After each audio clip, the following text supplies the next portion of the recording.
Okay, looks like we're live on all the platforms, I think. Yeah, yes. Okay.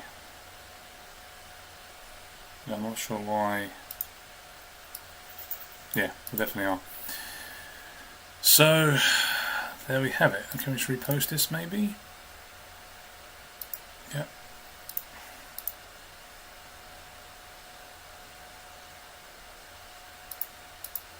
Okay. So today I'm not going to be covering Ukraine-Russia because I haven't got time to do it today. I have to do it on Saturday probably. Now, what's today going to be about? Mostly just the UK. That's it. What's going on here? We just had the budget come out. Budget statement. What a mess that is. I don't see any point of these budget statements anymore because they mean nothing.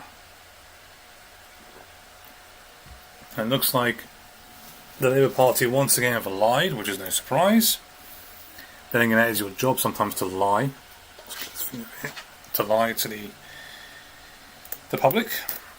It's annoyed a lot of people. I can tell you right now, a lot of people I know in the Labour Party are peeved off about this. Which again is not a surprise, but again it's one of those things which I wish the media would do a slightly better job.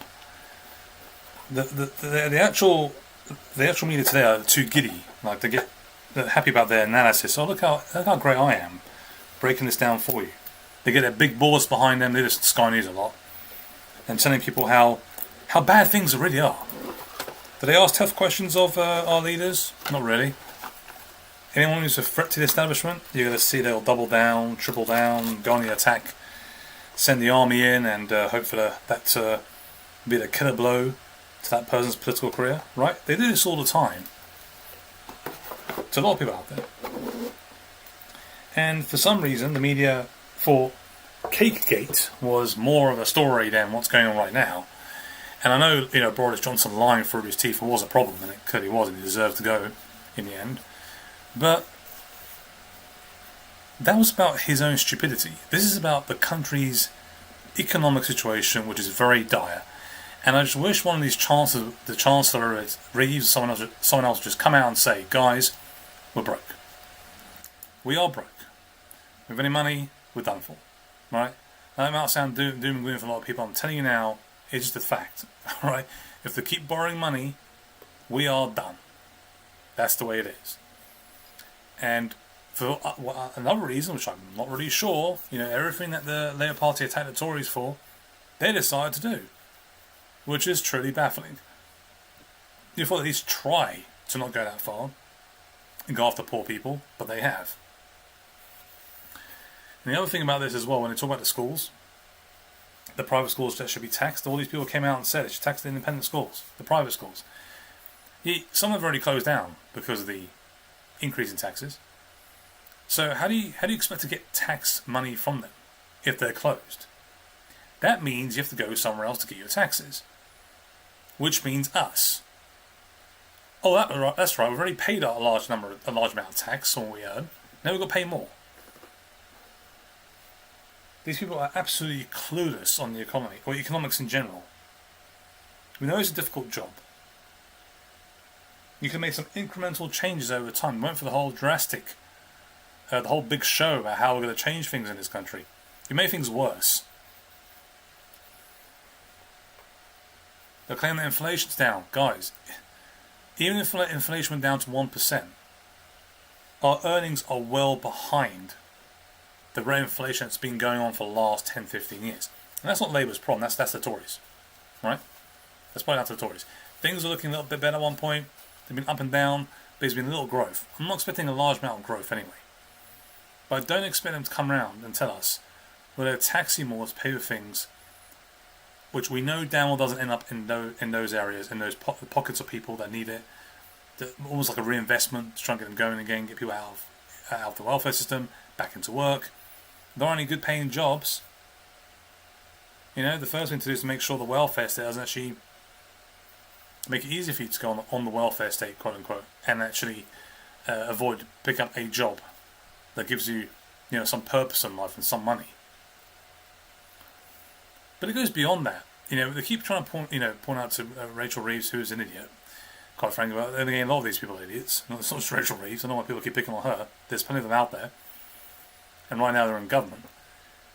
But it goes beyond that. If you look at some of these stories I just found over the last week or so, it's just, guys, we've got there's so many bad things happening. And sadly, again, I'm not sure if this is just something which we decided to, because it's not a sexy headline, it's not something apparently not big enough to be a story on the top headlines of our newspapers, our social media in particular, which, by the way, social media is just trash now. I'll get to later on about that, because it is really trash. And it's not just that about what's happening, for example, with regards to, so I'm just going to get the screen up now. If I can get it done here, it would help.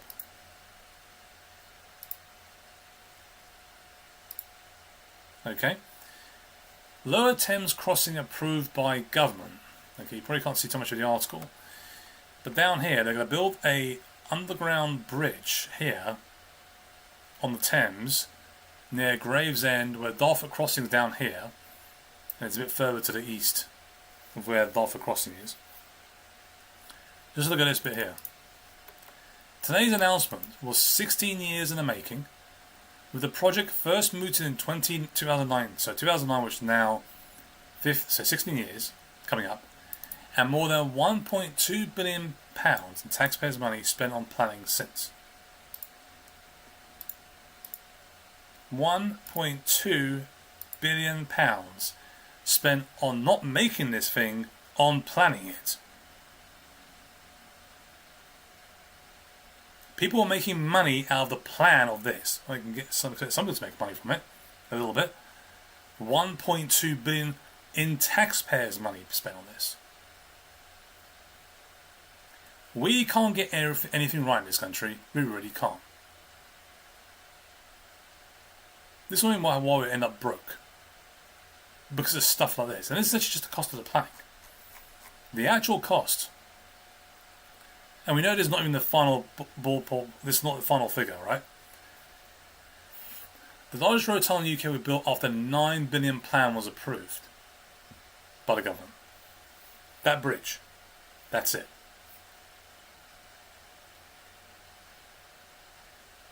And all it's going to do is reduce traffic at the Dartford crossing by 20%. And this bridge will open in 2032. 2032.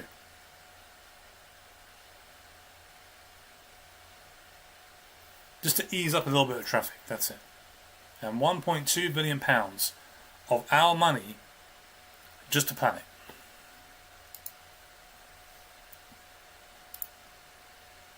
That's just the beginning of what I'm going to go over these stories, guys. There's so much more. I'll get to Reform UK a little bit later on. I'm getting there very shortly. Royal Free Hospital to shut maternity as birth rates tumble. The number of births in North London has fallen by 14% in 5 years, and the hospital's neonatal unit is rarely half full.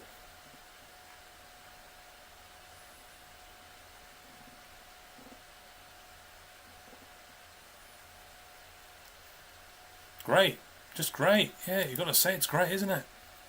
You talk about saving the country, saving the culture. You don't have enough kids.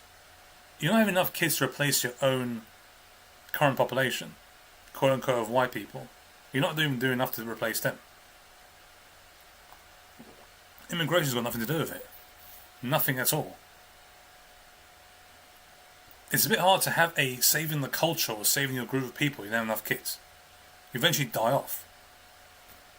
And it isn't just about the numbers going to the future. It's about this being sustained over time when you retire. Who's going to pay for your retirement, your pension?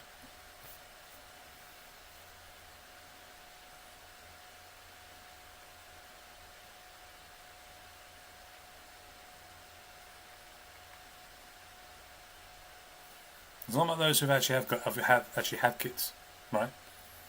Well done to you. I mean, a report came out from the same paper that in November 8, 2024, so what is it now? 5 months? 1/3 of babies born to overseas mothers.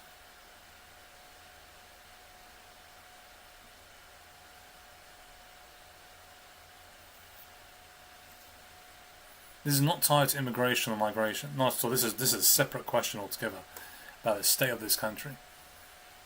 And speaking of babies, Ida Locke, baby girl died from brain injury because midwives failed to provide basic care. Coroner rules. Ryan Locke and Sarah Robinson say they have had to fight for answers, but after a hospital trust put up a huge wall following their daughter's death.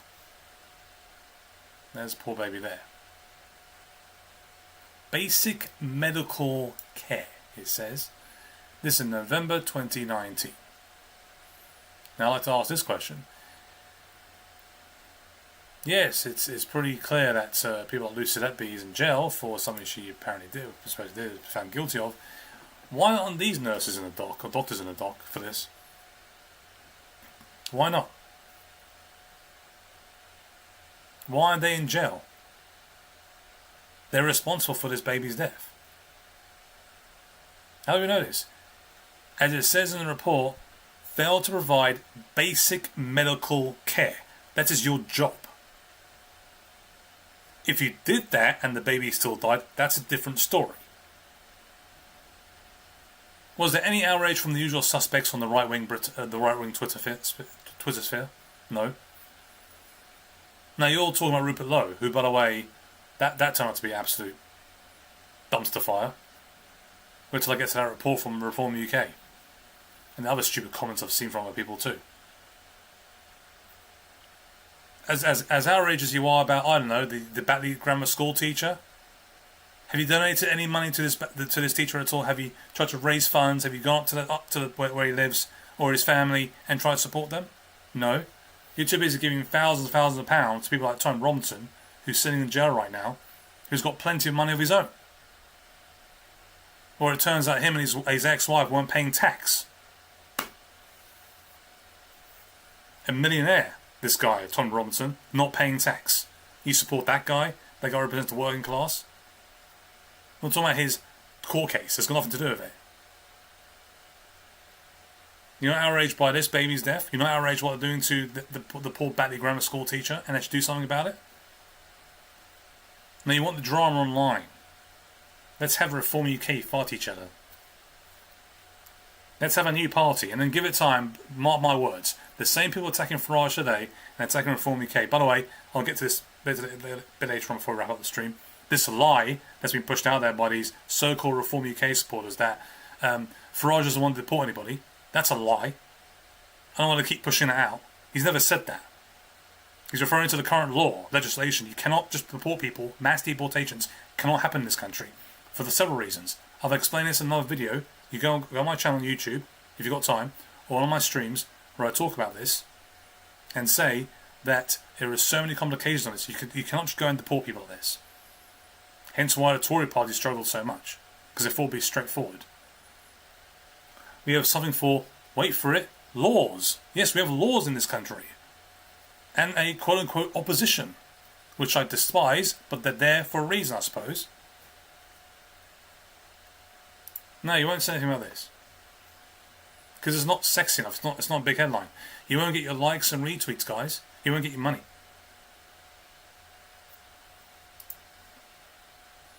No, it gets worse.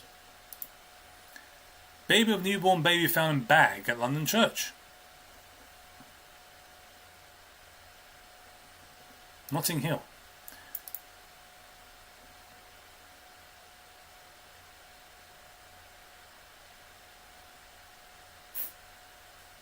Look at the state of our country. Why do you think I keep saying Britain's a sewer? Because I think people are a sewer? No, your country's a sewer. Look what's happening. Babies dying in maternity wards left, right, centre across the entire country. Just wait till the NHS Shrewsbury Trust comes out of their reports. That's going to be 10 times worse than whatever Lucy Letby done. Failing to provide basic medical care to our children. And this is the NHS you want to save.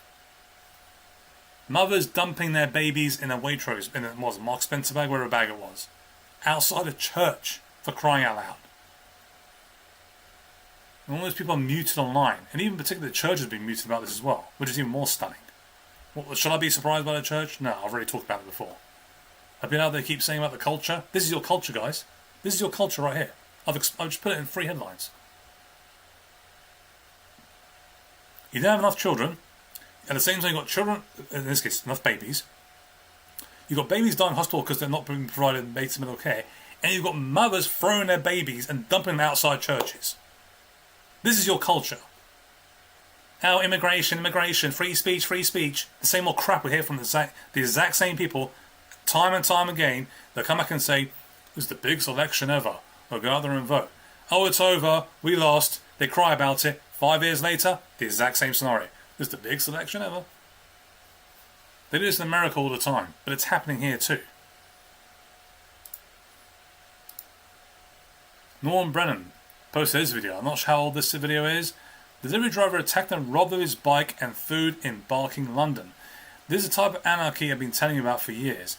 Lawless London and one of the main no-go areas, yet areas people fear to visit through crime and disorder. Most of them do it are young men. All this crime you're seeing right now are young men.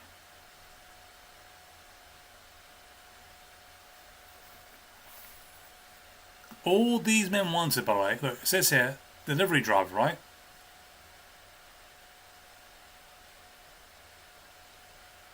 I think that's the delivery driver there. I think. He picked up his bag, tried to go off his bike, and then pushed him out of that.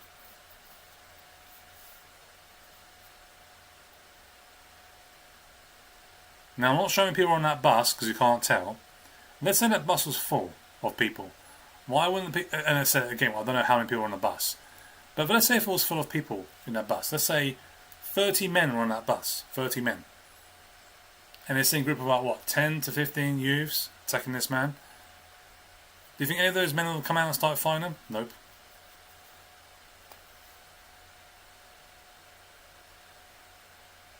And what's so bizarre about this, so many people who are these delivery drivers, they're delivering food like this, they can't even speak English. I've come across many of them.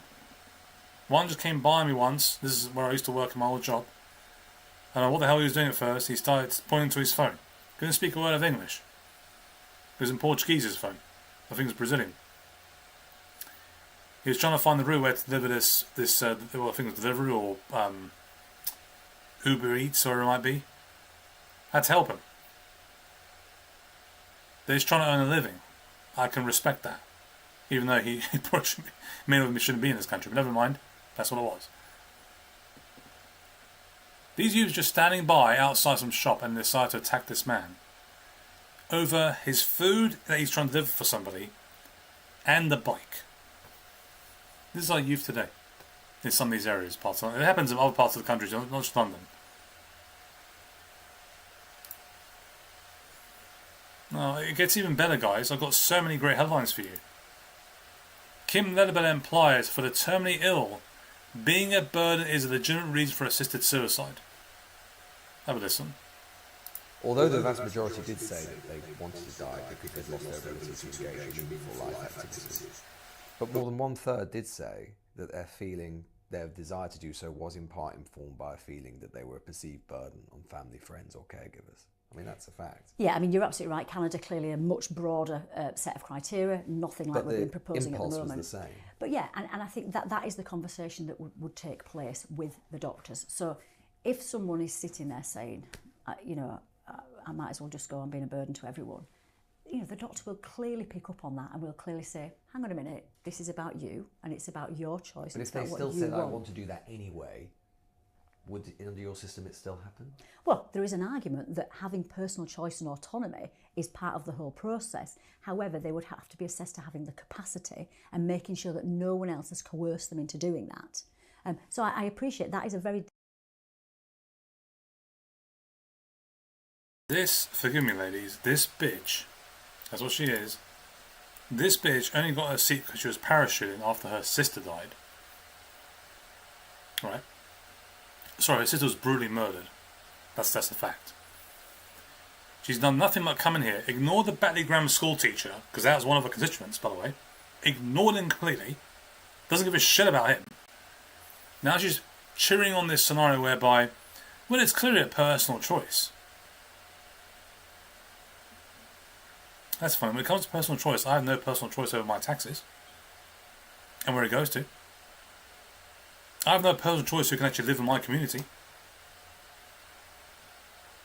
when it comes to abortion, when it comes to assisted dying, when it comes to the death penalty, when it comes to immigration, when it comes to border security.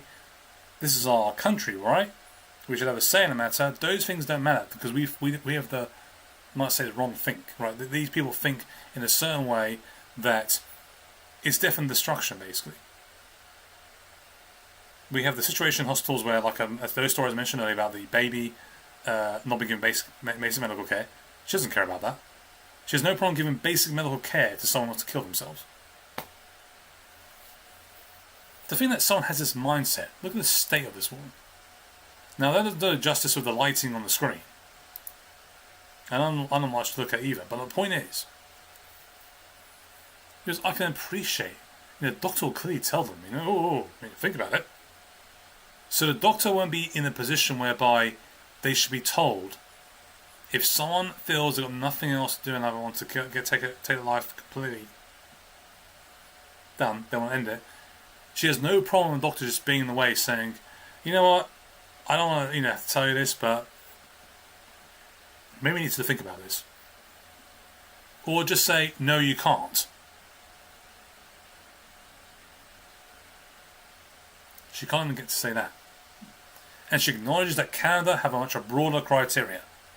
And that's where it always heads. We don't want abortion for rape and incest. Look where that turned out to, guys. We're now gone from that to abortion pills by post. Courtesy of the Conservative government, by the way. Let's thank them for that. Right? They want us to vote for them again. This idiot thinks that this is only for this small amount. They always lie to you every time. And sadly, too many people on our side fall for this crap. Every single time. Nothing has changed in this country, and it never will, until the attitude and the culture changes. There's nothing at the moment nothing that shows me so far that any evidence of it at all to say that this is going to change. There's no evidence of it at all. Blimey. Wait a minute. They're actually listening to me? Over £600 million to train up 60,000 more engineers, brickies, sparkies and chippies. Homegrown skills to deliver our plan for change to build 1.5 oh, what am I doing now? Sorry. Bit awkward there. Go back to me again. Back to the screen. 1.5 million homes for families across the country. That's the difference that Labour and Power makes. Even though I have no clue who's going to fill up those 1.5 million homes. Then again, what matters more is that when you build those homes, are they good homes? Are they safe homes? Are they good homes to live in? Are they in the good areas? Are they homes that we can actually afford to buy? Are they homes actually for us or for people who are going to come across the border and you shove them in there instead of the hotels you keep shoving them into? No. You've got the right idea. We need more engineers, brickies, sparkies and chippies and so on and so forth. We do need that. The whole point of Brexit was to do this. Because we have to do it. You can't say we want Brexit and not do this. We have to. If you don't think that's the case, you're a bigger idiot than I thought you were. A much bigger idiot. More idiot probably perhaps than, what's her name? What's that stupid lady's name? Kim Ledbetter. I agree with you. The home should not be for people outside the country. Absolutely not. It should be only for people in this country. Taxpayers only. People who are struggling only. Veterans only. Homeless people only. Working people only. But don't tell me we don't need them. There's always going to be a situation where you need to build. We need to rely on these people to help us out. We've got problems at homes. So we're always going to need them out there. And of course you want more people, which means there are better rates out there. They compete for the best service, for the best price. But what Labour are planning to do with these new, the 60,000 more engineers, yes, build these homes, but the question is, what's the end result? Build homes are actually nice. We don't even do that anymore. We just build blocks, Lego sets, small homes.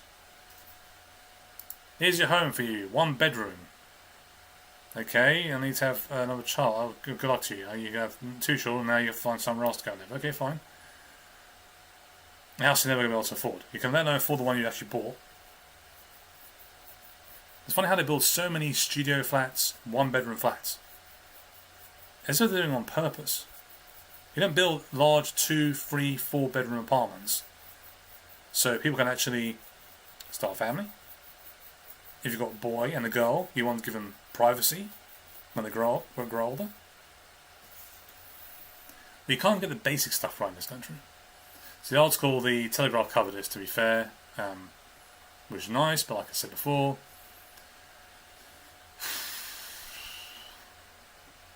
we have no idea how it's going to work out. They promised all these things. We may not even be around to see it when it's all completed. Now, Google makes a good point. Why are we slashing billions in welfare for British people and pensioners, or wasting billions on foreigners who break our laws? Richard Tice, this is about Reform UK now. I'm talking about Reform UK's more recent news. Richard Tice mentioned this, but other people mentioned it too, to be fair. Eastleigh Primary School scraps annual Easter service. Head teacher surrenders to woke mob. The governors must reverse this cultural lunacy. We're a Christian nation, we should celebrate it. Let no one ever forget that. As much as I'd like to say you're right, Richard, but I think you're wrong when it comes to we are a Christian nation. We're not a Christian nation, we're a post-Christian nation. We were once a Catholic nation. We threw all that away. We got independence from Rome. How'd that turn out?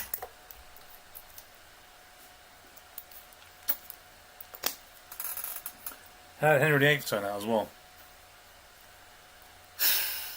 What a mess. So, Sarah Pochin is the Reform candidate for Runcorn and Helsby by-election. I'd never heard of her before. Apparently, she's been former Tory, I think. Then she went independent, I think. I can't remember the whole story. Again, it's right to actually question these things. I don't think I'm not in the group of people that says the hell of it, it's just back reform, let's go for it. What the hell? No, you should ask questions about what's going on with reform, because I have questions too. Doesn't mean I'm not going to support them. Doesn't mean I'm going to throw them under the bus. And more important, doesn't mean I'm going to lie about them, like some people have been doing. It just means that you've got to navigate your way through all this and decide what you think is best. If you keep jumping ship, you're never going to make your mind up. And I think there are about 30 to 40% who of those people have actually left reform since this whole debacle happened between Farage and Rupert Lowe. So I should say Reform UK and Rupert Lowe. They're probably rethinking that strategy, rethinking their decisions to quit after what happened with the report that came out, which we'll go through very shortly. Another group of that people, another 30-40% as well, are just people who never going to make their mind up. Never. Who just said, I'm going to go along with what people are doing, and if this group of people start shouting out loud on the line, I'm jumping ship. Which means you never really support them in the first place, and you're still unsure. Which, it's okay to have doubts. But make your own mind up, don't fall for this nonsense online. And the rest of that, so 30, 40, so looking at about same amount of people, probably less than 30%, who are independent-minded, who are no longer part of reform. And they're thinking about going independent on their own. They don't care too much about what Rupert Lowe and Ben Habib might do, which apparently I've been told through several people, I've spoken to a number of people about this, because I want to get their feelings about this. They told me they were planning to start a new party. Again, I'm not sure why they're doing that. That's, I don't know how it's going to work out. Good luck to them. But you're not going to get that many people voting for you. You might think, well, why am I basing this on? If you actually look at, where is it here?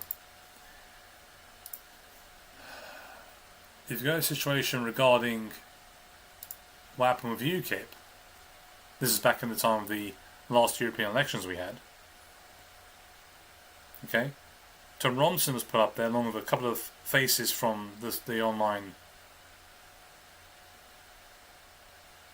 the social media personalities we've got. Didn't work out too well in the end.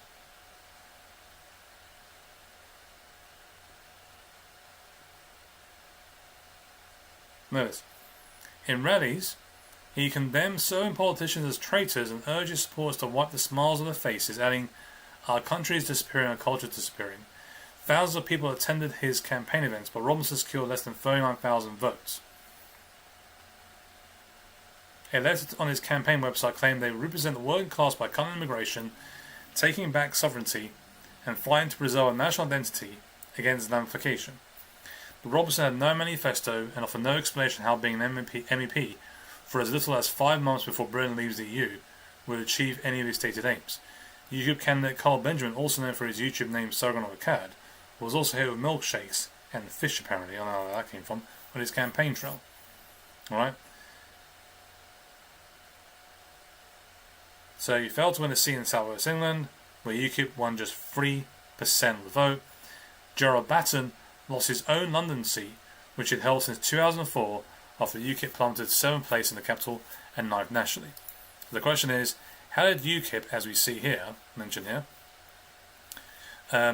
go from being a competitive political party as competitive with the establishment, certainly in European elections, to getting over 871 votes, right, 2017, UKIP, Gerald Batten's the head of the party, with Theresa May, who's not exactly very popular, where she got 64.8% of the vote, and she only lost 1% of the vote since 2015, when she became leader of the party. So she's super unpopular, and she still trounced Labour, and UKIP lost 6.9%.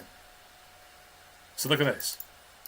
6.9 plus 7.4 for Labour. What do you think a lot of that UKIP vote was? Labour votes. And who was in charge during that time when they were doing pretty well, the UKIP? There we go, that's Farage. Look a bit spooky there with the lighting on his face. It was Farage. I've had my own disagreements with Farage. I've actually said on my own streams plenty of times.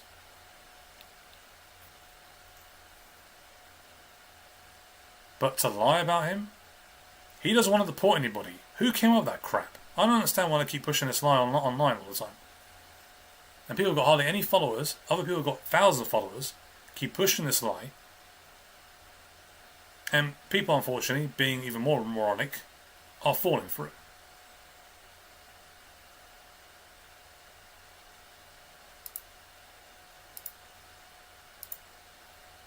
Now this person here, look at this example here. This one here. So, I don't know who this person is. The faceless, of course. Patriot MAGA Anglophile. Americanophile. The libs destroyed California, which has nothing to do with the UK, of course. London has fallen. I've heard that a million times, but I hate to break it to you. I actually have lived in London for a lot of my life. It hasn't fallen. No, it hasn't fallen. It's still working pretty well. There's got a lot of problems, no question about it, but it hasn't fallen. I know many parts of the UK have fallen. It has nothing to do with foreigners. Isn't that funny? And he goes on here. Europe is dead. No, we're still alive and kicking. This is the same rhetoric you'll see every single election cycle. This is what I mean. This is an example of this. So he attacks Matt Goodwin and says, is it Matt Goodwin I think he responds to? Yeah.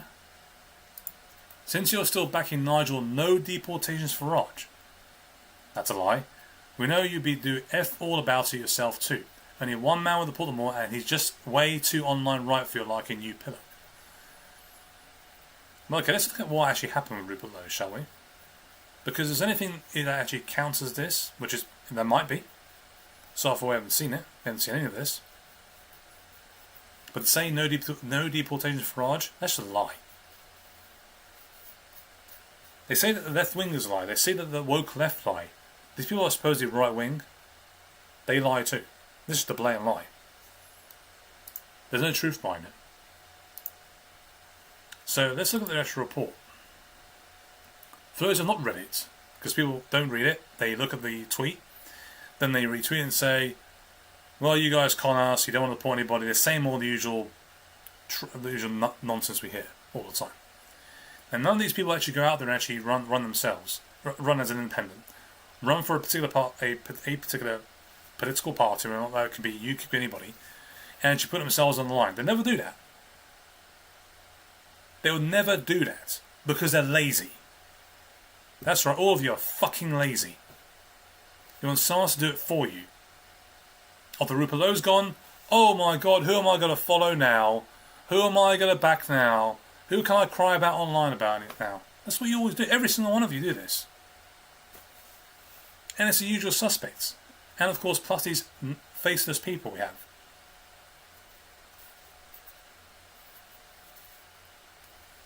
Independent report following investigation to allegations of bullying, harassment against Mr. Rupert Lowe MP. I have been asked by the Reform Party to look into allegations made by 2 employees who worked, respectively, in the Parliamentary office of Mr. Lowe MP, or within Mr. Lowe's constituency office.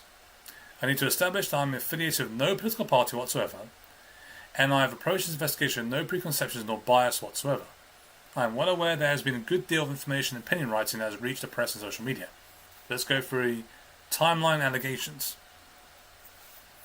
This report arises out of complaints that emanated initially directly from so-and-so to Mr. Lowe, it's actually a blacked out name, to Mr. Lowe on 18th December 2024, about bullying and unacceptable conduct from a particular individual in the constituency office.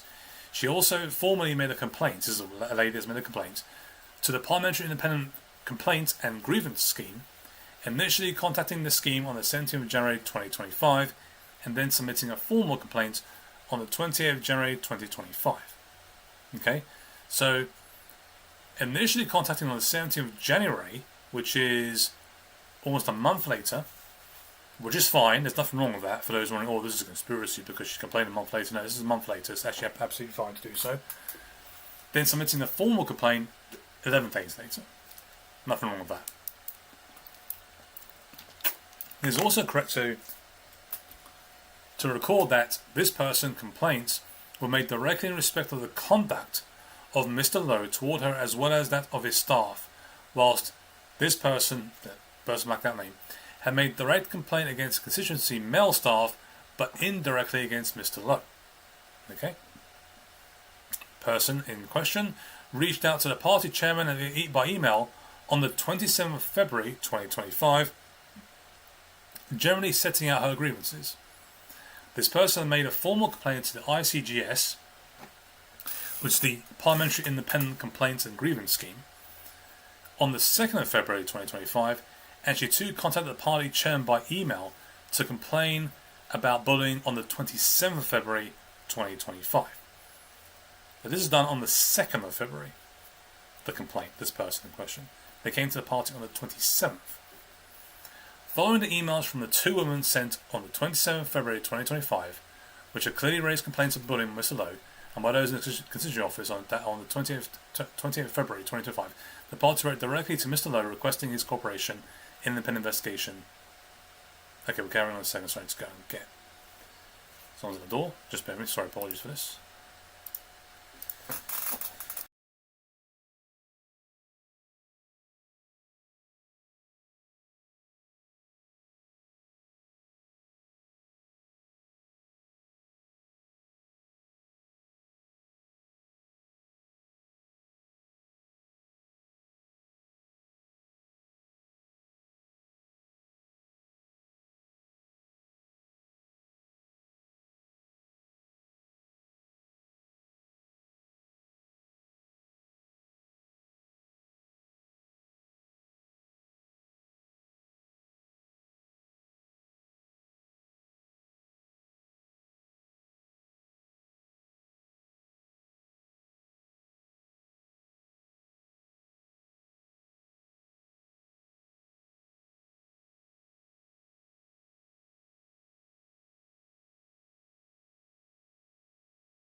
Apologies for that. Right, so yeah, we're carrying on from this. So we were down here, I believe. Yeah. By this letter, he was informed that the party received evidence of bullying, discriminatory behaviour, misuse of disciplinary procedures, and concerns about behaviour towards female staff. It is right to point out that the party has been sent both the formal complaint from this person to ICGS and certain WhatsApp messages that have been written on Mr. Lowe's constituency manager about so-and-so, in this person in question, the victim. We'll call him the victim just for the sake of it, okay?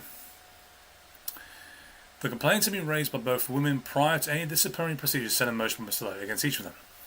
Well, there goes most of the conspiracy theories out there. This person, or this victim, had, as stated, made an informal complaint to Mr. Lowe as early as December 2024, and formal complaint to him on 14th January 2025, whilst the victim had lodged her complaint on the 4th February 2025 as set out above. The victim disciplinary hearing, described as a probation hearing, took place. Well, this is it. Okay, that could not be the victim. Actually, it could be someone else, maybe. So I shouldn't probably get that one wrong. So, person disciplinary hearing, described as a probation hearing, took place on the 20th of January 2025. Any suggestion from Mr. Lowe, as he has made in the media, that these women complained following the instigation of disciplinary proceedings against either of them is incorrect, and in the case of this person, demonstrably so. I think, actually, is that referring to this part here? Disciplinary hearing? Is it for the victim in question? Again, I'm a bit confused by that. Sorry, but this is more important here. That just completely.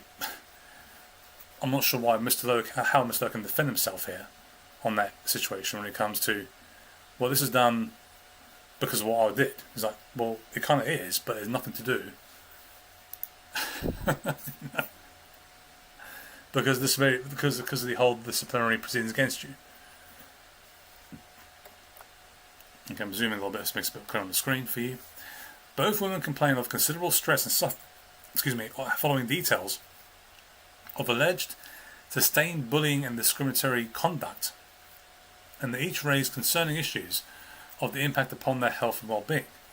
I was approached and asked to look into these matters by the Reform Party on the 3rd of March 2025. Method of investigation. I was provided with some documents which included this person, that person, initiating complaints to the party chair, the formal complaint made by so-and-so, one of the victims, to the ICGS, and copies of WhatsApp messages had been passed from Mr. Jonathan Whedon, Mr. Lowe constituency manager. The Reform Party provided me with no specific instructions of remit and requested that I devise my own. Mr. Lowe requested to know what was my remit for this inquiry and from what whom he had animated.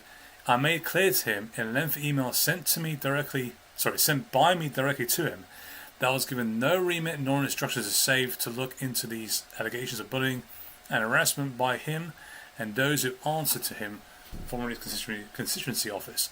I then set out in clear terms what I determined the remit to be. In general terms, this was, quote, the purpose of my instructions to do no more than have a helpful and confidential look at the allegations, assess their veracity in any event, even if there is no aftermath to these present allegations, to see whether any recommendations can be made to ensure the good standing of the party and avoid the possibility of any repetition of such allegations which, apart from anything else, take up time and effort and distract from the real work needed to be done by both members of Parliament and their subordinates. It is, as I understand it, an investigation which is intended to be thorough, but also helpful for the governance of the party. It is not intended to supervene or nor interfere with any ongoing investigation through Parliament, but an entirely proper but informal internal look at the situation. As I understand it, there are no legal ramifications arising from this investigation and assessment. Right? This is actually just someone looking into it from the outside, in other words. More specifically, I stated, quote, my assessment requires a careful collation of all evidence and allegations to determine, 1, generally whether there is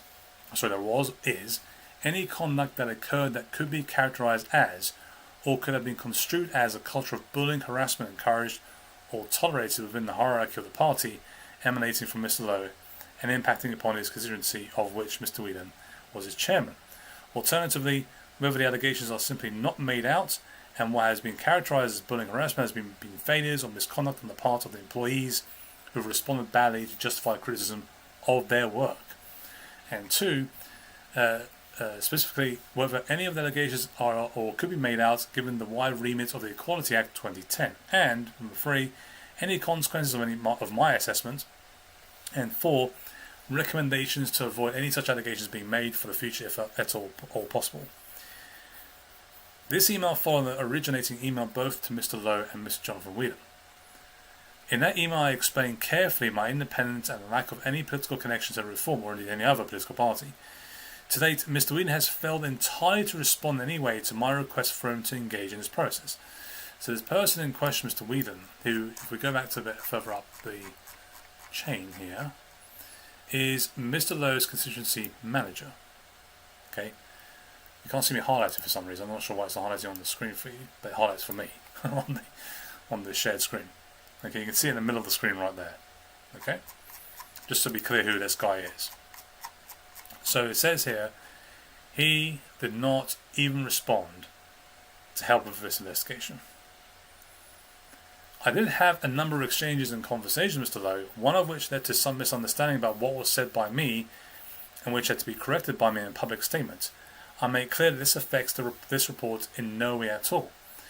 Additionally, there was a good deal of public pronouncements which seemed to shed rather more heat than light on my job, and which were these pertain to events or incidents which are unconnected with the specificity of this report I have ignored.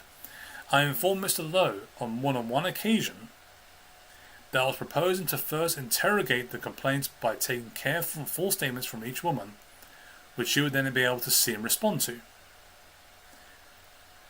I reached out to each woman and arranged telephonic interviews with each of them. From Monday the 10th of March 2025, which is 16 days ago now, I embarked upon the exercise of bespeaking the information that required. I spoke at length with the two complainants, the two people in question, we obviously have their names, on entirely separate days and occasions arranged between us. Based upon what I had been told, I then prepared full statements on behalf of each of these women. This was an exercise carried out by me over a period of several days, and each of these women was interviewed by me entirely separately from the other, and neither was informed by me as to the contents of the other statements, nor has either of them seen to date the finished statements of the other. I made clear to each that these statements were to be their statements, and my job was merely to encapsulate in a comprehensive manner what I was being told. To achieve thoroughness and accuracy, the two people in question were requested by me to scrutinize the draft statements and to make corrections or amendments where I may have misstated or misunderstood what I had been told. I emphasized to each the importance of accuracy, especially since, although this is not a statement for extant litigation, I proposed to have each sign her statement endorsed with a statement of truth, a device that has been employed for some time in court proceedings instead of a sworn affidavit, but carrying the same serious impact as if the same was indeed supported by an oath. After some back and forth between myself and the woman in question, each completed the requisite signing and supplying me with supporting material which formed the appendix to each completed statement. Indeed, changes and corrections were made by each and in their own language and words, and these changes were incorporated. This exercise took 4 days to complete and was so completed by Thursday, 30th March 2025. And that was 13 days ago now. On the following day, 14th March, I sent the complete and signed statements, respective appendices, to the solicitors now appointed on Mr. Lowe, named Mr. Jason Newell of Owen Mitchell, together with a list of questions arising out of the material in the statement to assist, I hoped, Mr. Lowe to provide me with an equally considered and full response, setting out his position in answer to the allegations. Mr. Newell and I engaged directly prior to supply of the material in a professional, courteous and polite exchange, and he helpfully confirmed that all the material had been received by him on Friday, although I apprehended that it was unlikely he would be able to action this material with his client until the following Monday. Unfortunately, I have now been informed by Mr. Newell by email dated 21st of March, which is 5 days ago, that his client Mr. Lowe has declined to formally respond to the complaints as set forth in the statements, nor will it address the questions. By this email, I was informed that Mr. Lowe wants to delay any engagement with this investigation due to the complication of the further issue arising out of alleged assault incident, which seems to have involved the police. In turn, I have informed Mr. Neal that my clear instructions are to press on with this private informed report for the party, as I say in my email, see above, and that I could see no nexus between allegations of bullying, harassment by employees, and the alleged criminal and potentially fraud proceeding that might involve the authorities. Any delay, as suggested, was quite unacceptable. Mr. Lowe had twice there, had more time than had been taken by me to produce the material sending out the complaints, and I could see no reason why he could not formally respond. Moreover, and somewhat unfortunately, Mr. Lowe made a statement on social media the day before I received the email from Mr. Neal, giving the apparent reasons for Mr. Lowe not to presently engage in my review. This message made the unequivocal statement that, so just to remind people that actually he's referring to, she's gone to his solicitors, who are his solicitors, right? They're not just random people they found. These are Mr. Lowe's solicitors saying, look, these are the statements, I'll give them to you now. You now have a chance to review them with your client. He then goes on social media and says this: I will not be engaged in a formal investigation to blatantly vexatious complaints made by the former employees who have both admitted serious offences and were going through a disciplinary process regarding this misconduct before any of the issues were raised. There is no credible evidence of any bullying by anybody because there was none. This has been a weaponized and desperate attempt to smear my name. You could have just talked to your lawyer and got it all addressed. He decided to go on social media and cry about it. This is why he's losing sympathy online, by the way. A lot of people are not going with this guy anymore because of what's happening here. Just acting childish about it. I have no idea why. You can defend yourself very easily. You got enough money. You got yourself a good set of lawyers. I'm sure you can probably win this case. Decide to do this instead. I have quoted in full from this message as it provides for me the clear and unequivocal denials on the part of Mr. Lowe, which I have taken into account, as well as his assertion that complaints were raised only in response to disciplinary measure issues involving both these women. This message was entirely consistent with Mr. Lowe's stance from the very start of the process, and in fairness to him, I have to give such weight to his consistent position as it's due. Obviously, it would have been far preferable for me to have had a clear witness statement from him signed with the statement of truth and the penalty of perjury as I received from the two people in question who actually complained about this.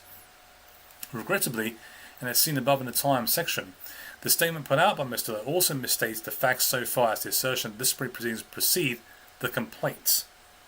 Most clearly so far as so-and-so is concerned. It is also clear from the evidence that the messages being sent by Jonathan Whedon concerning the victim, one of the victims in this case. I say victim again, I'm using words here from referring to the two women, right? Which comprised part of a complaint and upon which she relies, were being sent and disseminated far earlier than any disciplinary proceedings had begun. I would have been assisted by statements from Mr. Whedon and indeed from Alistair Harrison, who features in both complaints, and sits in the unusual position of being an independent contractor of Mr. Lowe's, who was understood to be responsible for Mr. Lowe's social media, but played, as it turned out, a larger part in this matter. Doing the best I can, I'll now get to the matter by reference to the witness evidence of both women, Mr. Lowe's stated position expressed publicly as well as to me personally, and then look at the law. Okay, the evidence. As stated, each of the women have provided me with clear and detailed accounts of their respective complaints. Both made complaints to the ICGS, of which I have first seen that of this person. I have latterly received the complaint of this other one woman, which entirely aligns with what she had informed me was the substance of that complaint. I start with the description of these two women. They are both highly qualified, young women, each holding bachelor's and master's degrees from Russell Group universities. And it says here, one of the women entered the political arena permanently following her degree and had a remarkably successful career with no less than 14 years in Parliament, having worked for two ministers of state in the Conservative Party, another member of Parliament for which job she went to work for Mr. Lowe in his parliamentary office. She has succeeded in becoming a senior parliamentary secretary and office manager before she began working for Mr. Lowe. She acquired her position with Mr. Lowe after high recommendations from a former employee, amongst others. This other person, this other woman in this case, was employed as a caseworker in the constituency office after holding responsible and indeed vital positions for a software company and then for Norfolk Fire and Rescue Service.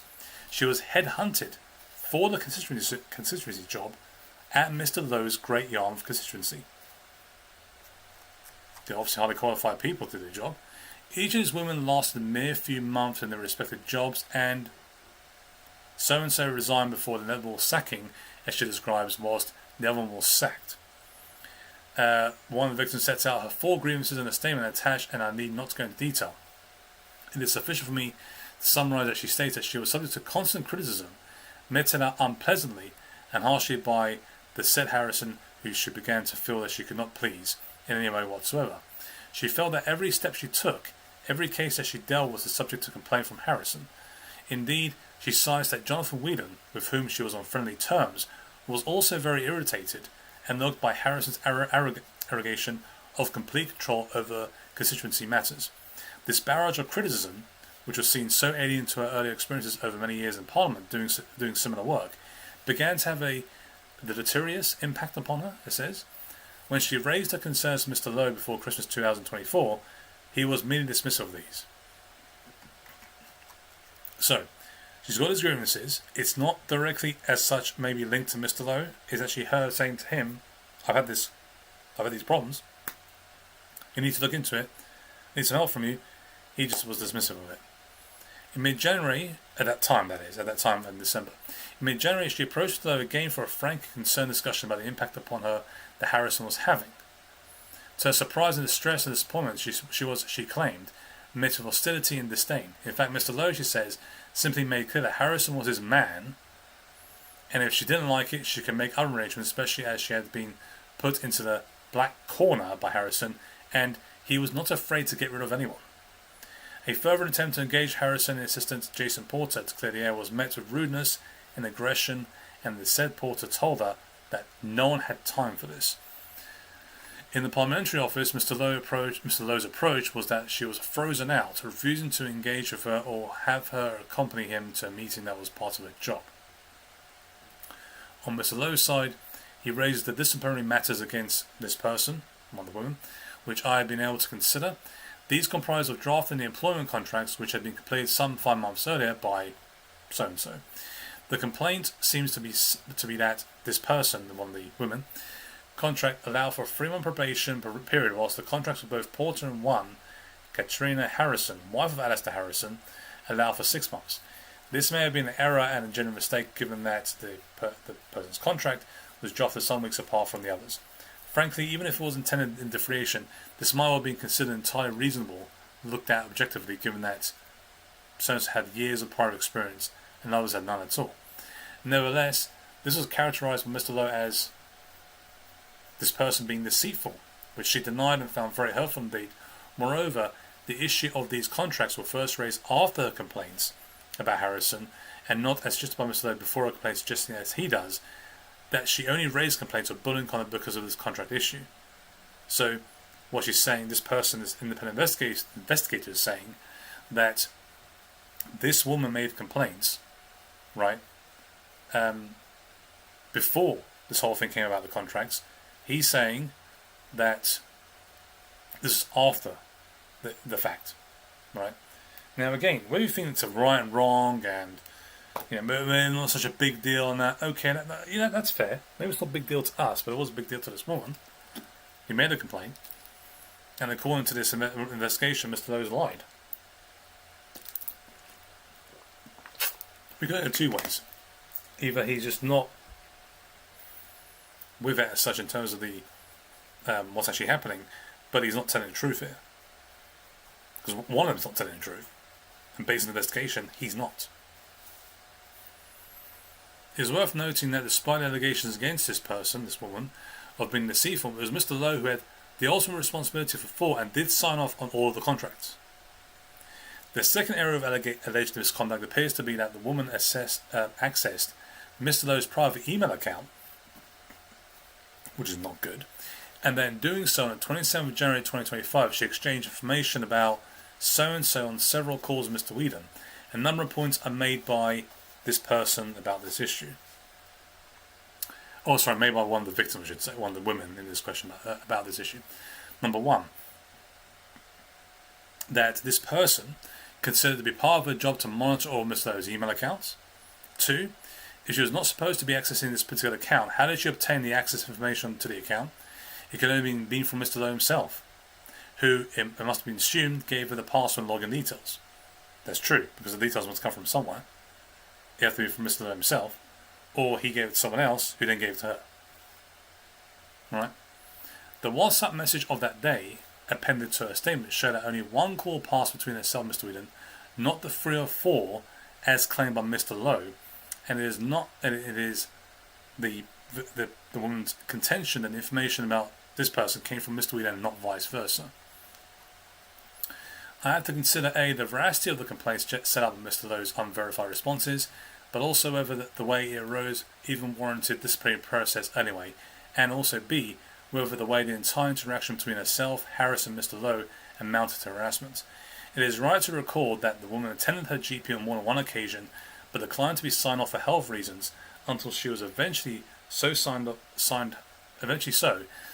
by a doctor for stress-related symptoms, which she asserts have severely impacted her confidence and sense of self.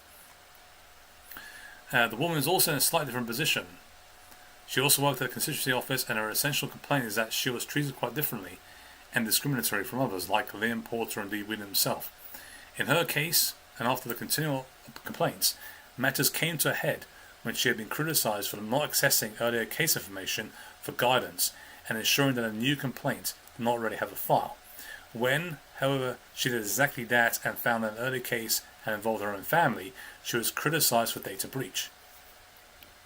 The earlier case was closed by the time that she accessed it, and by way of contrast, Mr. Whedon had openly discussed a case accessed by him, which had involved by her own neighbours. The woman found herself, she says, under constant pressure and criticism. Like this other victim, there's 2 of them in question, this is the second victim, referring to the first one. Like her, she felt that she could do nothing right.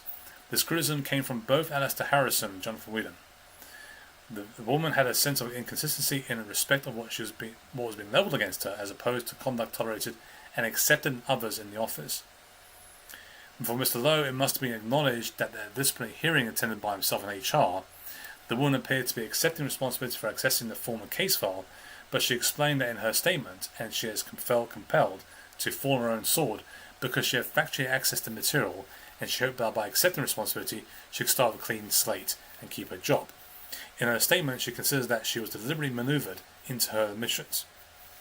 Importantly, whether this breach even amounts to disciplinary matter in the context set out, should have something about which Mr. Lowe could have taken a view. I am unimpressed by any HR presence at hearing, as it is fairly common knowledge that the HR department in any institutional setting is there for the institution and not for the employees. In the case of this woman, another issue arises. She has been furnished with what can only be described as unacceptable remarks made about her from the very inception of her job. These were made by the way of WhatsApp messages from Jonathan Whedon to another person who has been the source of providing these messages. Mr. Whedon made derogatory and offensive comments about this woman, describing her as weird, even referencing autism, and wanted to shake her off. The texts are all annexed to this woman's statement, and they do not make for comfortable reading. Mr. Lowe's response to me was that he, very properly, deplored these messages once he had seen them, but he could not see how he could be responsible for what his constituency manager had done without his knowledge. I'll explore that response when I come to look at the legal position, but there are 2 further comments that need to be made in respect of so-and-so, and are in an effective claim of discriminatory conduct against her. 1. The first is that Mr. Lowe had been asked by me in writing, and as one of my questions submitted to the solicitor, whether once he did know of these texts, whether he took disciplinary action against Mr. Whedon for his admittedly, by Mr. Lowe, unacceptable conduct in the workplace against a subordinate. I have received no response to this, and whilst I do not wish to second guess any fact, nothing was said to me by Mr. Lowe about his taking such action against Mr. Whedon, in contrast to the speed with which he acted against both the 2 women in question. I rather suspect that no formal disciplinary steps whatsoever have been taken against Mr. Whedon. Nothing has been suggested by Mr. Lowe in his many statements that to the media that is accepted that these texts were put out, and he has consequently taken the appropriate action against his constituency manager in respect of unacceptable behaviour. Indeed, I do not recall him in any of these posts referencing this conduct on the part of the constituency manager toward and in respect of a junior female employee. The second is that Liam Porter, I am told, represented by Mr. Lowe at a parliamentary function at which he became embarrassingly drunk and incapable.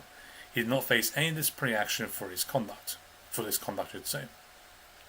Finally, and almost in passing, it is to be noted that this person informed Whedon that she had suffered from dyspraxia, and further, she had also suffered a family bereavement where she lost her brother in tragic circumstances, was helping her obviously distraught mother. The dyspraxia is a protected characteristic under the provision of the Equality Act 2010. I need to add, as can be seen below, that if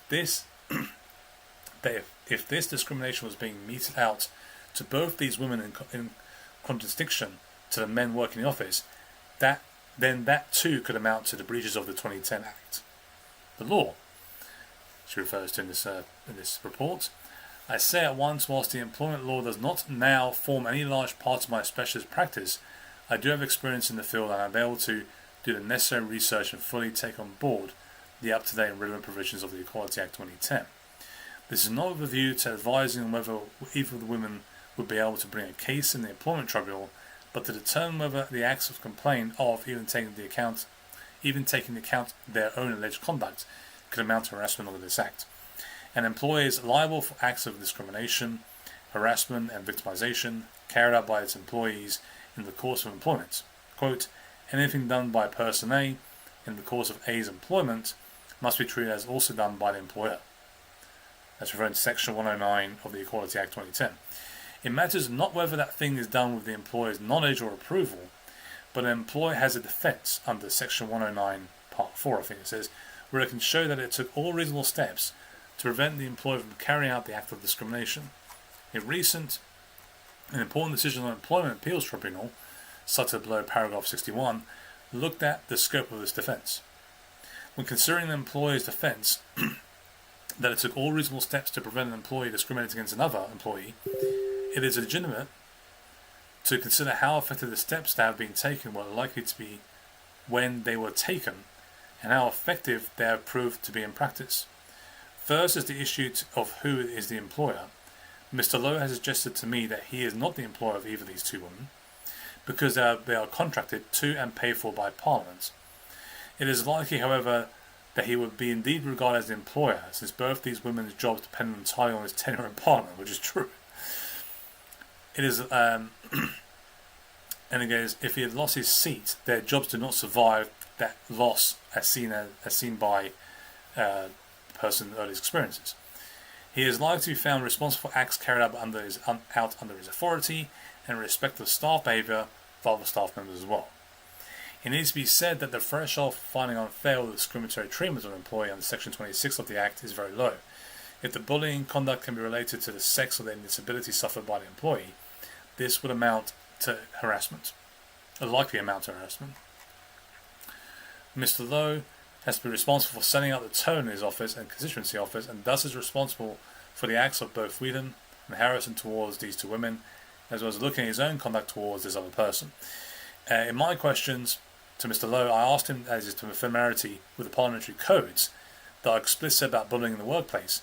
I understand that as a new MP, he would have to attend such a seminar about these matters. Unfortunately, he has declined to address this topic at all. In the recent case of Employment Appeal Tribunal LA UK Limited versus Gallen, 2021, it was found that when looking at the reasonableness of the steps an employer has taken, merely asking whether there has been training is not enough. It is the nature of that training and its likely effectiveness which is important. So these are the conclusions to this, the independent reporter.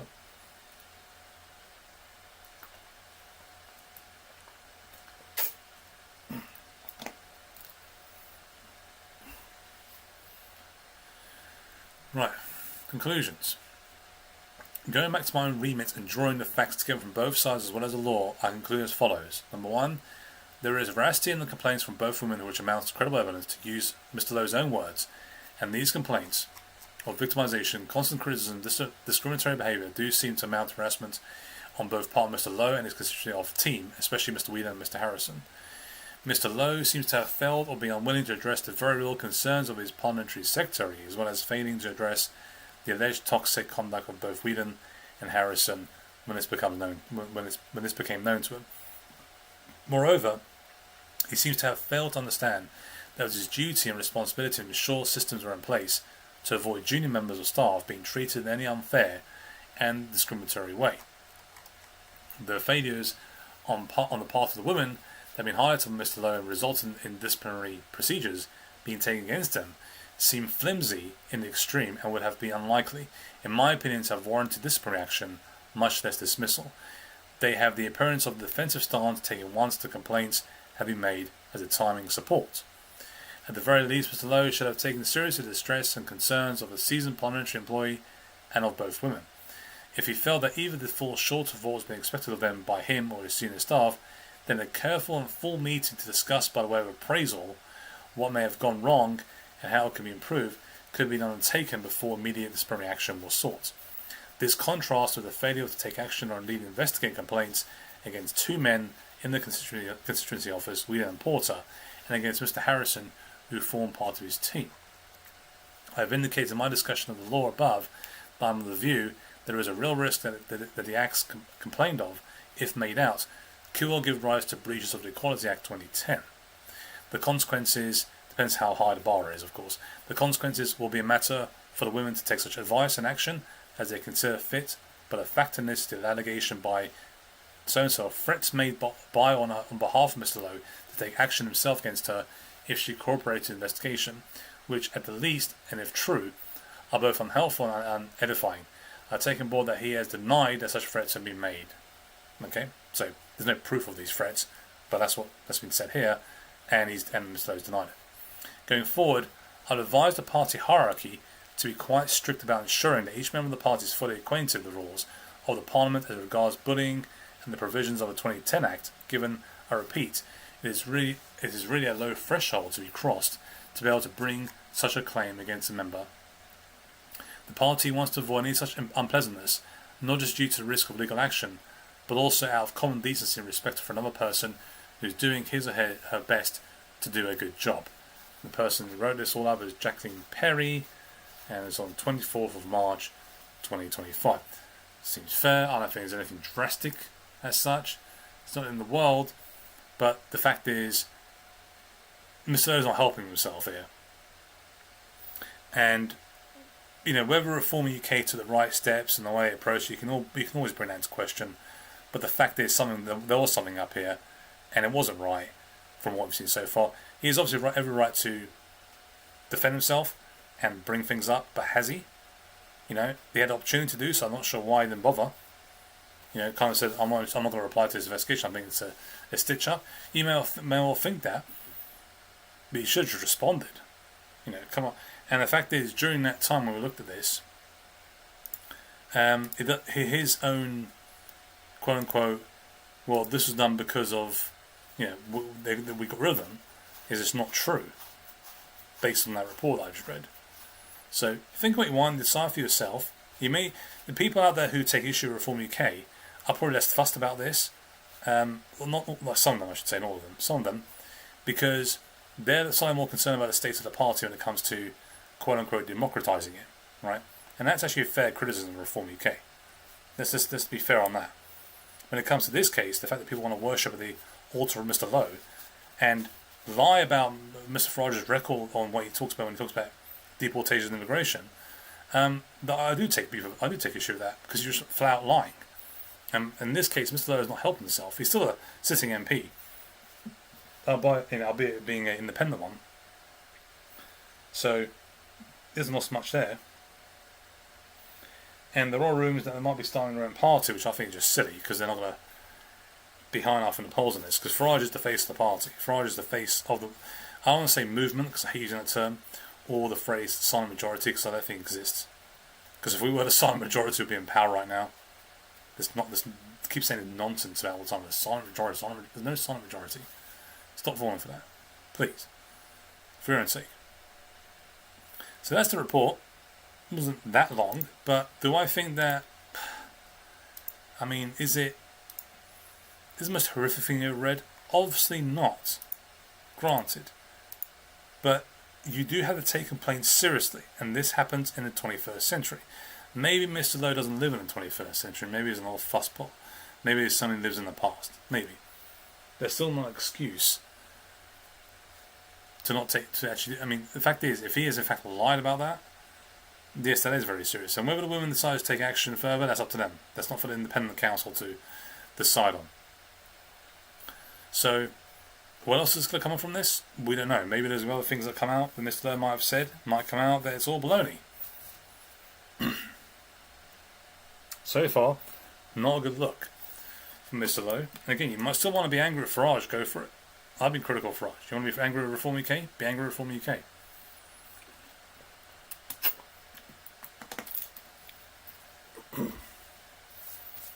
But don't fall for the lies online. There's so many people lying on the internet right now. Well, that's all happening. Right, this is Mark White, who's the Home and Secretary Editor at GB News. I believe he used to work at Sky News. Could be wrong. Was it Sky News? Yeah, I think it was Sky News. So this is what he had said. Where is it? Here we go. It's just over 3 minutes long. About 3.5 minutes long. Regarding this whole thing of migrants, migrant hotels, but also what happened in France. Alright, so here's the clip. Let me switch over to the screen so you can see it for yourself. I want to show you the shots of the migrant who came across the channel trying to get into hotel accommodation. He came through from Afghanistan. That's him there. You can see him on the boat doing as so many of them do, which is posting their dainty little social media videos there, and that's him making that journey. And here is him in his hotel room at an average cost of £145 a night for these migrant hotels now, with 1,500 having crossed. That's almost £250,000 just for the last cohort who came across. And you can see all the flags on the left-hand side of the screen there. These are the countries that he's been through. Afghanistan to Pakistan, India, Turkey's gone to the Western Balkans, as well as then coming across Italy, Switzerland, through France, and eventually to the UK, now settled into that hotel. And that, of course, will anger many people who see the money that we're having to expend on the hotels.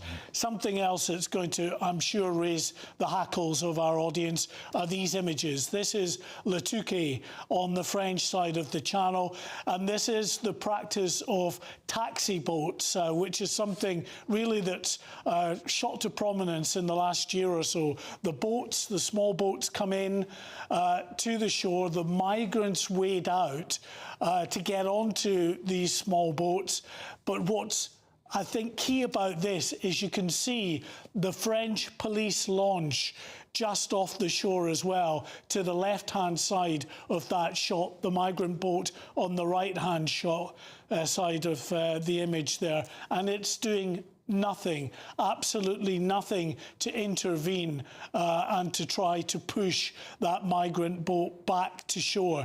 Now, this comes just weeks after the French Interior Minister met with Yvette Cooper in Le Touquet and spoke about the need to change the law so that they could intervene to do just what we're talking about there, to use that police launch to get in close to that boat and to push it ashore. Because the fact is, you can see by the dozens of migrants who are out there, they're up to their waist in water, but that's it. And that shallow sort of sea continues for quite a bit out there. So the French want to be able to push the migrant boats back. But clearly, despite what the Interior Minister has said he wants to do, that's not happening. This imagery was just taken yesterday, and it shows the continuation of this practice, Martin, of the taxi boat coming into shore, of migrants just wading out there, and the only people in the water are French French rescue services there in case some of the migrants should get into trouble as they try to clamber aboard those small boats. You know, Mark White, these videos make an absolute mockery. They make an absolute mockery of what the United Kingdom has become. Look at them. They're up to their waists in water. I've had deeper baths than that, Mark White. I've been in deeper swimming pools than that, and they're getting ferried into British waters by waiting vessels. It's farcical. Yeah.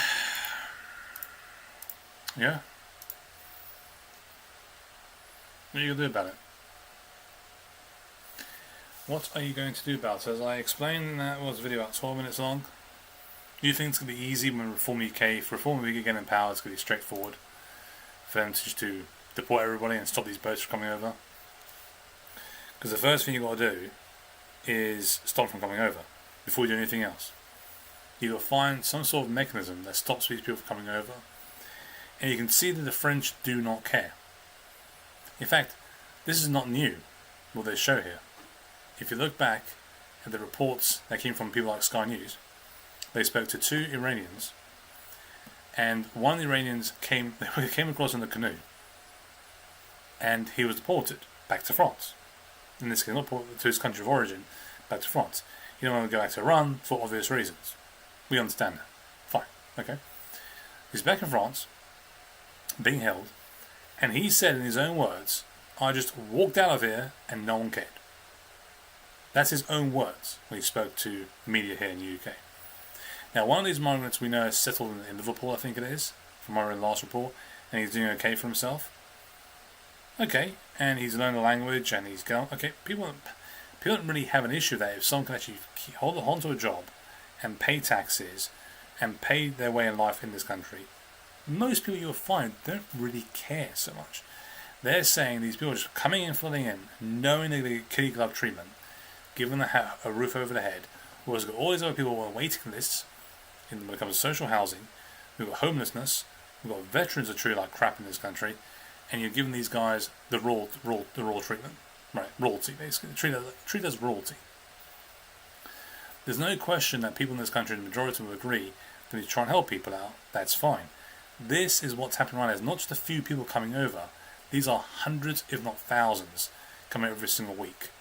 And we've got so many who've come into this country that I don't think there's even a willingness from the people in this country to vote for a party even to deport them all. And 2, not just complications of deporting people, but how to enact the law or change the law, change the legislation, or put legislation through to change laws that allow us to happen. Plus deal with the opposition you have to deal with. Also deal with the bureaucracy. Plus, on top of that, the country's not willing to take these people back and say we've nothing to do with them, right? You can't exactly force a country to take those people back. You can't, right? Some will and some of us won't. Then you've got to try and work out something. Well, how do we go about doing this in the future? That if this country is refusing to take back their citizens who have clearly committed the crime here, what do we do with them? And what do we do with that country afterwards? It doesn't help when, for example, if those come from Pakistan have committed crimes here, as an example, because there's one story here actually, I think it was from GB News as well. Yeah, I've got a story here. Migrant paedophile who attacked teenage girl allowed to stay in Britain as he would face inhuman treatment in Pakistan because he's an alcoholic. So this is not even about whether Pakistan will take him back. This is the fact that our country is protecting this man who is, as quote-unquote, an offender, a paedophile, not being deported back by our own country. So we can't even get to the last step and deal with these people. We have to actually deal with the first step, which is our court system needs complete changing. We need to change the way we act on this, which requires a lot of work. Are you willing to go through all that just to get this done? I certainly am. I'm not sure many people are. That's the other issue we're going to have. The man who has been granted anonymity for his protection committed the assault after being released from prison for previous sex crimes. Well, am I surprised they have to give this guy protection, considering the way we treated the guy, the piece of garbage that stabbed the head teacher back in the 90s, the piece of garbage kid, well, he was a kid at the time, but he's still a piece of garbage, that killed, or was one of the killers of Jamie Bolger, who's now obviously a lot older now, and has also been done for being in possession of child pornography. But that person's got protection by the state. I'm not surprised by this if this happens to someone who's from Pakistan. We do this to our own people here in the UK, so don't be shocked when it happens to people outside of the country too. He won his case after a judge ruled he would face inhuman, degrading treatment in Pakistan because of uncontrollable drinking problem. Okay, so despite Home Office issuing deportation order, so before you start having to go at Home Office, they've done their job. The Home Office have done their job. He appealed using the European Convention on Human Rights while serving a 1-year sentence for assaulting a teenager. He assaults a teenager, gets a 1-year sentence. That's problem 1. Problem 2 is the ECHR. Problem 3 is our court system, which is tied to the ridiculous sentencing as well. But it's also the way judges act after the fact as well.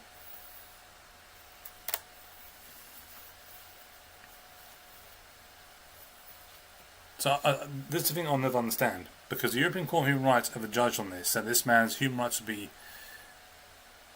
breached. What about the poor girl that was assaulted? Her life is ruined.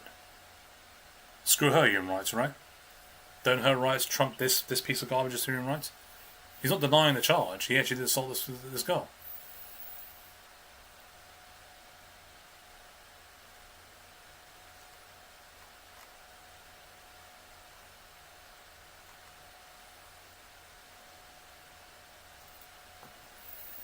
The ruling allowed him to remain in the UK despite his serious criminal history and the Home Office attempts to remove him.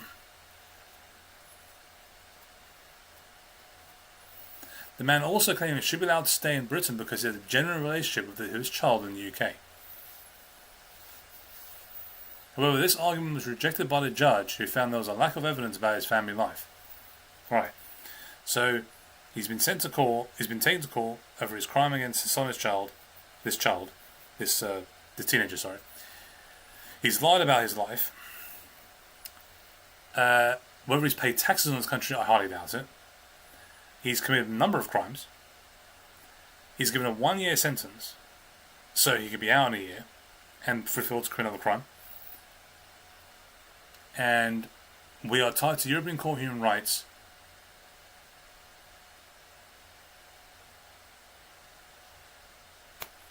There you go.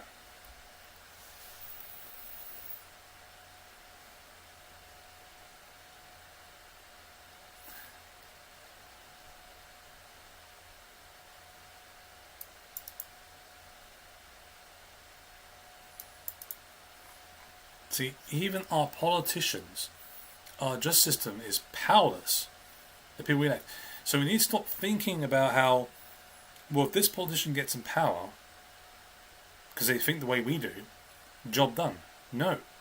That's not even half the job done. That's not even a quarter. Barely a tenth of the job is done once we get this politician in. We've got all these other things to do. There's plenty of things we need to do to get this done. So we don't have to worry about this anymore. And I say not worry about, meaning that, okay, we don't want them in the country anyway, but if they were to come, they're going to commit a heinous crime, when that piece of garbage was sent to a country where we have to think about that person ever again. Nor, especially the victim, right? We need to get to that point first. We need to get to the point where we can start, and then we get through baby steps and get it done. We can have a super majority reform UK. We can have Farage and Ben Habib and Rupert Lowe hugging, right, in 2029. It doesn't matter if you can't change this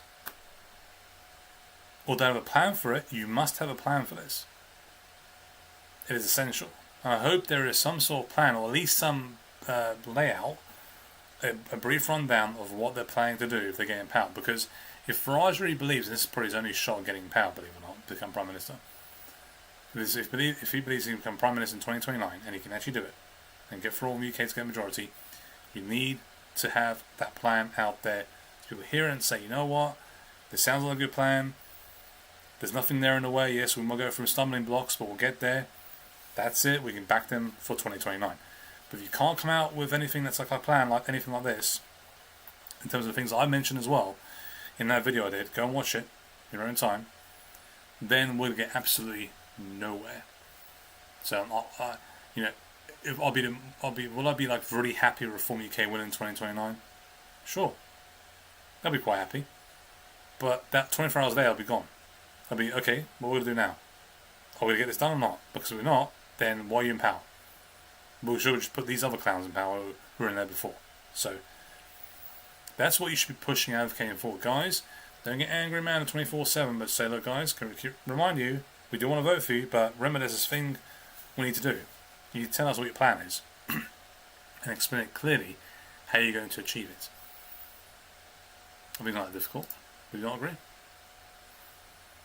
Now, of course, you know the writings on the wall when this happens, right? This is shocking.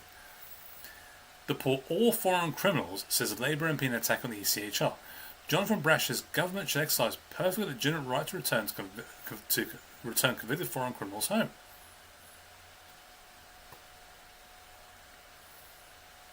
This is a Labour MP saying this. You have your head taken off as punishment for saying something that's in the Labour Party. And some people do think like this in Labour Party people, like quite a lot of them do. They're one of the poor foreign criminals. They just won't say out loud. The fact that he's actually come out and said this out loud, that's really shocking. That's a real surprise. And they know the writings on the wall too, if they don't come out and say these things, because they're going to lose some are going to lose their seats in 2029 regardless.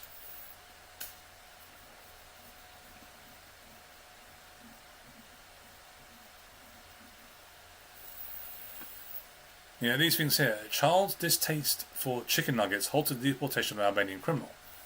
One Nigerian migrant rejected 8 times for asylum but succeeded after joining a terror group. An immigration court granted asylum to a convicted Pakistani paedophile, which you spoke about just now. Under the ECHR, a Jamaican drug dealer that avoided deportation by promising to only smoke cannabis.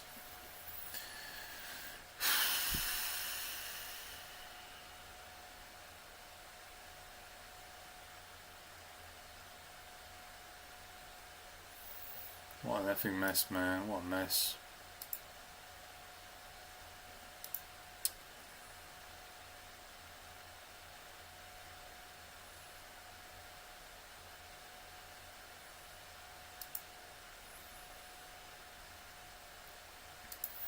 Well, let's wrap up the stream, shall we?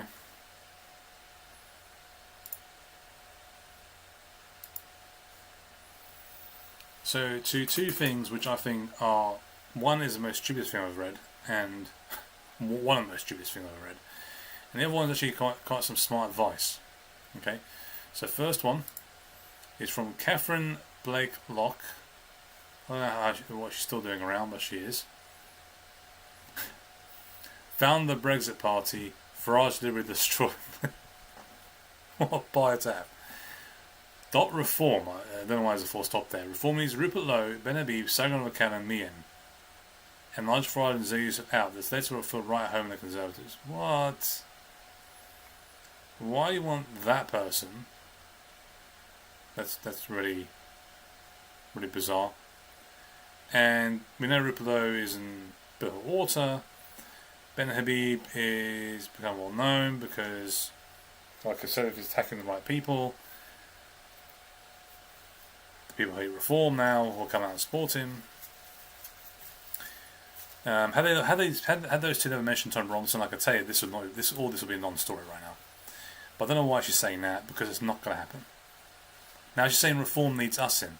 So in other words, you're going to try and take out the people who are currently running the party, so you can take control. That's what's happening. You obviously had no problem with the way Farage ran the party before. No issue at all. Nigel Rupert Lowe, who then said not too long ago, Nigel Farage must never become Prime Minister, something along those lines. Okay, that's bizarre. Some of the things to come up with. Yeah, this is just stupid. It's not going to happen. This is actually some very good advice. In fact, I think it's probably the best thing I've seen on Twitter for a long time. Kelly J. Keane at the Posey Parker. Dear Brits, if you don't like churches being turned into mosques, you should go to church.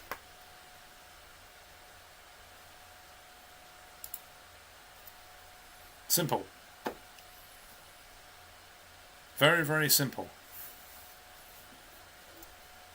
I do not understand why people find that offensive. It's actually true. If you care so much about your churches, go to them. Put money towards them. How about that? That's arguably some of the best advice I've seen online. Okay? Anyway, thanks for joined. Do check out Telegram account. We'll talk more about Ukraine, Russia hopefully on Saturday. And I'm planning to go. I've got everything arranged if I can make it. So it depends on my morning schedule as well. On Friday, to go to the rally in Birmingham, the Reform UK rally. And if I do, I'm planning to. I hope everything turns out fine to the schedule. I'll talk more about it on Saturday.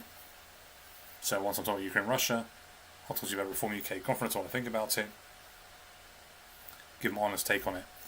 If not, if I can't make it on Friday, I'll put it in and watch the replay on the line at some point on Saturday morning, and then talking about it in the evening on the stream. Or I'll just probably play some of it live if I got some highlights from it and just do it that way.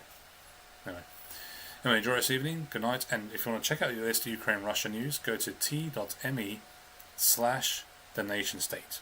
Alright. Or if you want via Twitter, it's this channel which is at UKR RUS News. That's where all the posts come from Telegram.